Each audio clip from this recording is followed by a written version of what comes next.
Okay, I wanted to talk to you guys about the next phase in this course, and it's based on a book called Designing Your Life that was developed and written by two Stanford professors who previously worked in technology and design.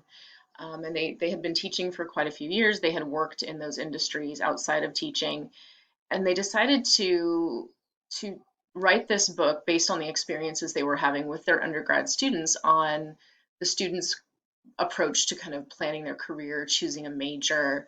They started to see a lot of themes. So what you see there's the book, and don't worry, that book's not required for you. You'll get everything you need throughout the modules.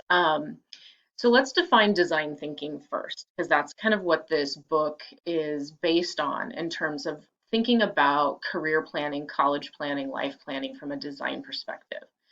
So if you see here, design thinking is an ongoing process in which we seek to understand the user, challenge assumptions, and redefine problems in an attempt to find solutions that might not instantly be apparent in our initial level of understanding.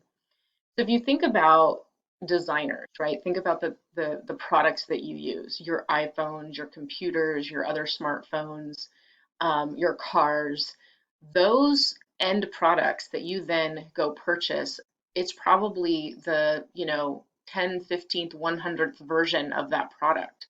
Designers are constantly designing something, throwing things out, making changes based on things they learn along the way. So if you think about that, this is how they are asking you to think about your own life planning, career planning, and things like that, right? Um, So they're saying, you don't have to necessarily have this defined straight path of this is my major, I'm going to graduate, I'm going to do this job, and I'm going to do this job for the next X number of years. The idea is that things are kind of ever evolving and changing. Um, and so it also, you'll see in this second piece here, design thinking provides a solution-based approach to solving problems. It's a way of thinking and working with hands-on methods. So we're going to use some of the concepts that they put in this book in the next couple weeks of the course. And I think they're kind of a creative, different approach to career and life planning. I want you guys to have fun with them, to enjoy the process, and to really just use it as a way to think about how you want to plan your future in terms of college and career. So a few more definitions behind design thinking. Okay, so designers don't think their way forward, they design it, right? So again, it's about trying things out, working things through. A well-designed life is not a life of drudgery, right? So the idea of you don't want to go down a path that's going to put you in a position where you're dreading your job every day. You're, pulling yourself out of bed and going into work with a sense of dread. It doesn't mean that you're going to love your job 365 days a year, that you're going to be excited about it all the time. No, absolutely not, right? Work is work. But you do want to aim for something that you do that does excite you, that motivates you, that interests you. And those things, those might mean that you have 2 or 3 or 4 careers over your lifetime. The other theme throughout the book is that a well-designed life, it's not just about your career and your major in college, right? It's also about what other things are important in your life, your relationships, adventures, travel, family, things like that make up your whole life. And so part of this design your life concept and these exercises that we're going to do include those things. So the book also talks about important dysfunctional beliefs in terms of how you're going to move forward and think about these different concepts for yourself. So a dysfunctional belief, if you're successful, you'll be happy. So this is, a very common thought process, right? Like if I get this specific degree, if I get this job, I make this amount of money, I will be happy. But I think we know that success is very different to everyone. Success looks different to everybody. And so following someone else's identification of success, so if you feel pressure that I have to go to medical school, it's what's expected of me and I'll be successful, but you're not interested in medical school, that doesn't, just because you go through a hard thing and you have an important job doesn't mean that you will be happy, right? So it's about your own life and finding something that works for you. Um, this idea of following your passion, that's part of your discussion this week. And, is follow your passion good advice? And I was just talking about you don't want a job that is, full of dread, right? You want to make something that makes you happy. Um, the idea, though, is that passions develop over time. You may not have that passion identified yet. Maybe you do. Maybe that'll be your passion for one career and then it shifts into another. More than ever, people have different evolutions of their career. It's very rare that someone stays in the same career for their whole life. And people do often like really dramatic shifts and try new things and have like second life careers. And this last point here, 27% of college graduates have a major related to their career. And we've already kind of talked about this in the prior weeks in terms of major and transfer. But this idea that your major, your college degree determines the rest of your life is so much pressure. And, again, if you start talking to people, a lot of times the degree does not relate.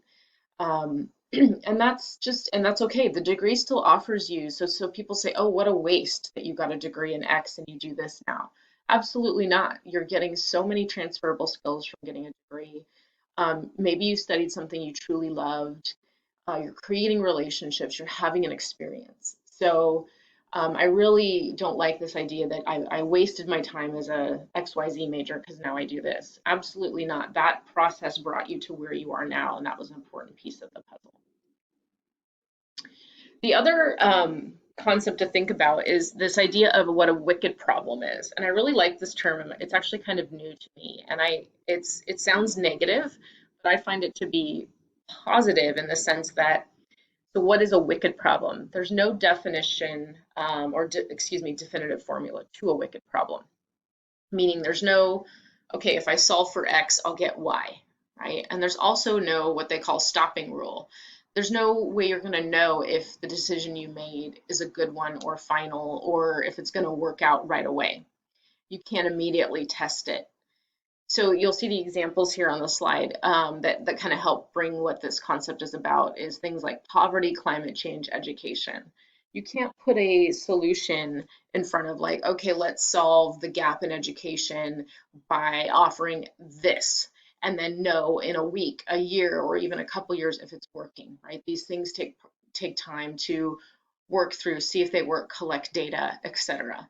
So it's a wicked problem. And again, sounds negative. I think it's kind of comforting to know to have something to call this, right? So the idea of planning your college career, your life, your post college life after you finish your degree, and that it has to be right and that you have to make perfectly right decisions.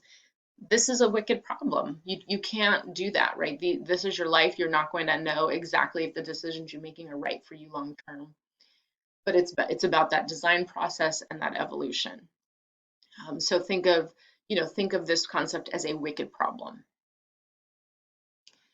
And we've obviously talked a lot about mindset in this class, and Design Your Life. The book talks about 5 different mindsets to be in when approaching your designing your life, right? Approaching these exercises where you design your life.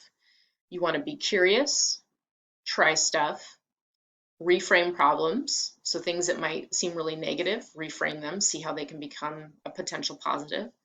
Know that it's a process, right? So again, back to that design thinking, wicked problems, and of course, ask for help, right? That's a really important part of moving through college, getting started in a different career path. So you want to keep those in mind. So that's a quick overview for you on designing your life, design thinking, wicked problems. So concepts to have in mind as you move through the last part of this class. I really want you to have fun with this stuff, as I said, really embrace it as an exercise to think in a whole different way about the next phase in your life.